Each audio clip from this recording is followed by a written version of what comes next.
आज का विषय है फ्रांस में स्थानीय शासन। फ्रांस की स्थानीय शासन व्यवस्था एक विचित्र विरोधाभास है। राष्ट्रीय स्तर पर जनतंत्र है और स्थानीय स्तर पर केंद्रीकरण का प्रभाव है। फ्रांस में स्थानीय शासन इकाइयों के क्षेत्र में अमेरिकन और ब्रिटिश स्थानीय इकाइयों की अपेक्षा बहुत कम अधिकार प्राप्त है। इसीलिए फ्रांस के स्थानीय शासन को स्थानीय प्रशासन की संज्ञा दी जाती है। वहाँ पहले राजतंत्र था। स्थानीय इकाइयों का प्रशासन सरकारी कर्मचारियों के द्वारा होता था और संपूर्ण देश की बागडोर राजा के हाथ में थी। राज्य क्रांति से पहले स्थानीय शासन की इकाइयों को जनरलाइट कहा जाता था और क्रांति के बाद जनरलाइट के स्थान पर 3 तरह की इकाइयाँ स्थापित की गईं, जिन्हें डिपार्टमेंट, एरांडाइजमेंट और कम्यून कहा गया है। फ्रांस के स्थानीय शासन की कुछ प्रमुख विशेषताएं हैं। जैसा फ्रांस की स्थानीय पद्धति में पहली विशेषता है इसका केंद्रीकरण। फ्रांस का स्थानीय शासन की प्रमुख विशेषता है कि वह देश के कठोर केंद्र शासन से चलता है। फ्रांस में प्रत्येक बात का नियंत्रण केंद्र से होता है। गृह मंत्री ही होता है जो देश के स्थानीय शासन के मामले में अंतिम पदाधिकारी होता है। केंद्रीकरण फ्रांस के शासन तंत्र का जीवन है और इसे सर्वोच्च सत्ता बना दिया गया है। केंद्रीय सरकार और स्थानीय सरकार के अधिकारों का कोई वितरण नहीं किया गया है। स्थानीय संस्थाओं पर केंद्रीय सरकार का पूर्ण नियंत्रण है। इस कठोर केंद्रीकरण की व्यवस्था के कारण ही फ्रेंच पद्धति को स्थानीय स्वशासन के स्थान पर स्थानीय शासन कहना अधिक आवश्यक है या अधिक उपयुक्त है। फ्रांस अनेक प्रदेशों का संघ नहीं है, परंतु वह एक इकाई राष्ट्र है जिसे कार्य की सुविधा के लिए अनेक प्रदेशों में बांट दिया गया है। स्थानीय स्वायत्त शासन की अपनी कोई वैधानिक शक्ति नहीं है। शासन के सारे सूत्र पेरिस से ही चलते हैं। फ्रांस के इस घोर केंद्रीयता की ओर इंगित करते हुए ही एक भूतपूर्व फ्रेंच राष्ट्रपति ने कहा था कि शिखर पर हमारे गणतंत्र है, किंतु आधार में केवल एक साम्राज्य है। दूसरी विशेषता है एकरूपता। फ्रांस की स्थानीय शासन प्रणाली की एक अन्य विशेषता उसकी इकाइयों की एकरूपता है। स्थानीय सरकार की इकाई, चाहे वो शहरी हो या नहीं, कार्य और शक्ति की दृष्टि से एक समान है। फ्रांस में कहीं भी जाएंगे तो सब स्थानों पर वही चुनी हुई परिषदें, प्रीफेक्ट, मेयर, पुलिस व्यवस्था और वही कानून मिलते हैं। केंद्रीकरण के कारण इसमें समरूपता अधिक पाई जाती है। फिर आता है इसमें श्रृंखलाबद्ध या हायरार्किकल सिस्टम। फ्रांस की स्थानीय सरकारें श्रृंखलाबद्ध हैं। गृह मंत्रालय से लेकर कम्यून तक इकाइयाँ एक ही पंक्ति में सुसज्जित हैं। कोई इकाई पंक्ति से अलग अपना स्वतंत्र अस्तित्व नहीं रखती। स्वायत्तता का अभाव। फ्रांस के स्थानीय शासन में स्वायत्तता का अभाव है। फ्रांस में एक अत्यंत उच्च कोटि का संगठित शासन यंत्र है। स्थानीय स्वायत्त शासन इससे कहीं भी अलग नहीं है।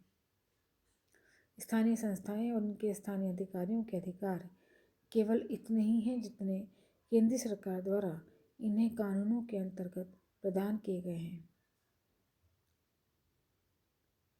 फ्रांस में अनेक प्रदेश, तहसीलें एक ही मंत्री के नीचे कार्य करते हैं, जिसे गृह मंत्री कहा जाता है। फिर आता है स्थानीय क्षेत्रों अधिकारियों का द्वैध रूप यानी डबल रोल। फ्रांस के स्थानीय शासन की एक विशेषता स्थानीय क्षेत्रों और अधिकारियों का द्वैध रूप है। प्रत्येक डिपार्टमेंट और एरेंडाइजमेंट में की स्थापना के 2 मुख्य प्रयोजन हैं। एक तो वे राष्ट्रीय कानूनों को लागू कराने, न्यायिक प्रशासन करने, करों को वसूल करने आदि के कार्यों के लिए राष्ट्रीय प्रशासन की इकाइयाँ हैं, तो दूसरी ओर वे स्थानीय शासन के ऐसे क्षेत्र हैं जिनकी अपनी स्थानीय परिषदें अधिकारी, कानून और बजट हैं। स्थानीय क्षेत्रों की ही भांति स्थानीय अधिकारियों के कार्य और कर्तव्य भी हैं, वो भी दोहरे रूप में ही पाए जाते हैं। स्थानीय अधिकारियों को स्थानीय और राष्ट्रीय हितों का समन्वय करना पड़ता है। अन्य किसी देश में स्थानीय शासन के अधिकारियों को संभवतः ऐसा दोहरा कार्य नहीं करना पड़ता। प्रशंसनीय जन सेवा। फ्रांस में स्थानीय स्वायत्त शासन की एक उल्लेखनीय विशेषता यह है कि वहाँ शासन जनता का बहुत अधिक सेवा करता है। ये सच ही कहा जाता है कि फ्रांस में एक व्यक्ति को केवल जन्म ही लेना होता है, अन्यथा सारे शेष कार्य राष्ट्र की ओर से ही कर दिए जाते हैं।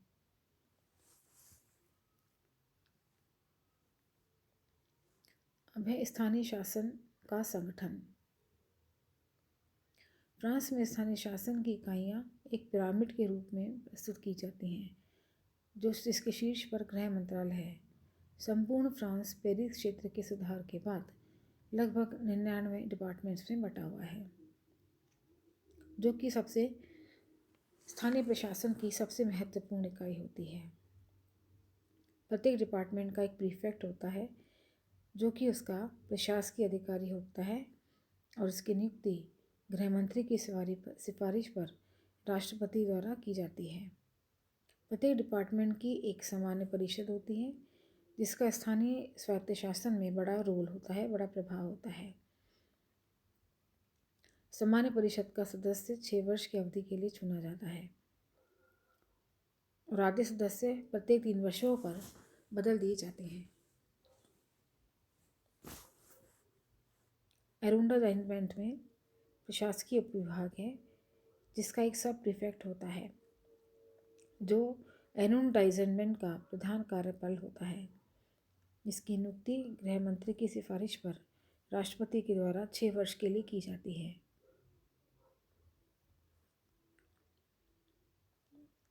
फिर आता है कैंटन्स। कैंटन कम्यून प्रशासन के